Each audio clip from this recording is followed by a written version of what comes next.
I would say that you're constantly learning.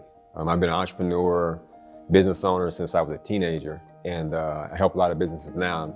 And even in what I do, you still have so much information you can gain from going to events like this. And I would say that the biggest thing. Even I'm connected with the laws and everything. You still can learn from going to conferences like this and from other people as well. Yes, branding and marketing. That was key for me. There was a lot of key points, but I would say that was the biggest one, branding and marketing, and the IRS. The tips that she said, don't run from the IRS, run to the IRS. I think that was huge too. So those are the biggest two takeaways I have from the day. The brochure that I saw when I first came in and looked in the packet, the numbers, the stats of how small businesses impact South Carolina, the number of minority small businesses, women-owned. I didn't know about the Native American stats, the Hispanic Latino stats. That was huge for me because as a business owner, you also want to get in those markets as well.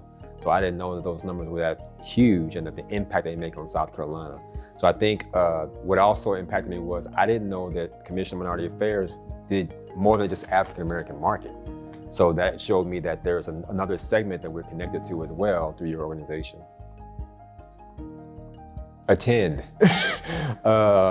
If you couldn't attend, reach out, find out when the next one's gonna be, continue to network with other business owners so they can inform you of this. I told someone just late last night about it. We were on the phone talking and she showed up this morning and was grateful to be here and stayed the entire time, her and her husband. So I would say, just make sure you stay plugged into these resources and especially, it's free of charge, so why wouldn't you come?